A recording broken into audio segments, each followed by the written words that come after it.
section 1.6, example 6. And I'm going to explain a little bit more. So we've got a to the negative n equals 1 over a to the n. That was one of our rules from this chapter. And it follows from there, it follows from this rule that 1 over a to the negative n equals a to the n. So I'm just going to briefly explain that, why that's the case. So 1 over a to the negative n, we can say, okay, well that's 1 over, now since a to the negative n equals 1 over a to the n, well that's just 1 over a to the n, right? This is equal to 1 over a to the n.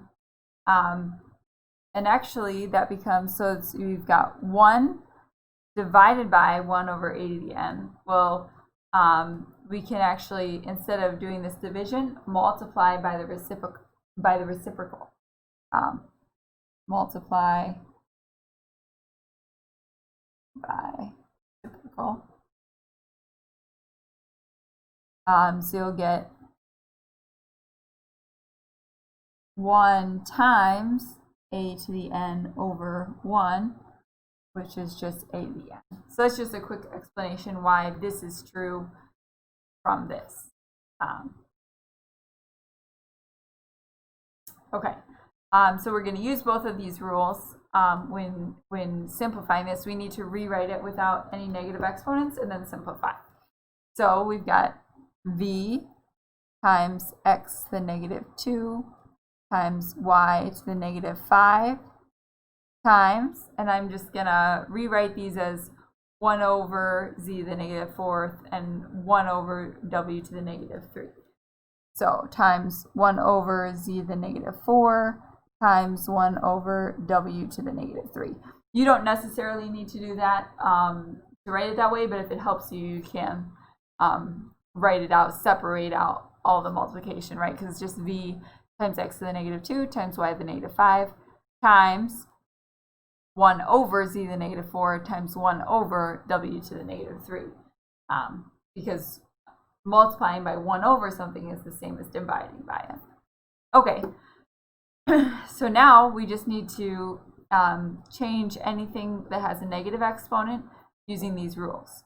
So v can stay the same, and then we've got times x to the negative 2. Okay, well a to the negative n equals 1 over a to the n. So x to the negative 2 becomes 1 over x squared. Y to the negative 5 becomes, we'll multiply it, 1 over y to the 5th power.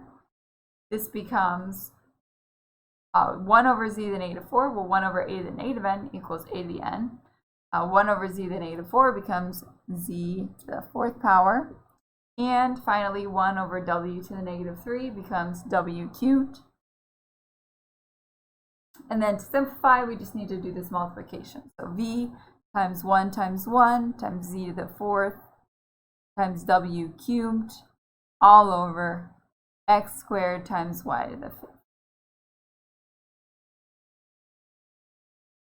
So that one was a little trickier. You don't necessarily need to write it out like this. Once you've done some more practice, you'll be able to see, okay, this just, the negative exponents in the numerator just need to get sent on to the denominator and made positive, and the numbers with negative exponents in the denominator need to just get sent up to the numerator and their exponents made positive. But if you don't see that right away, this is another way that you can kind of write it out and do it step by step. So, okay, great. Thanks for watching.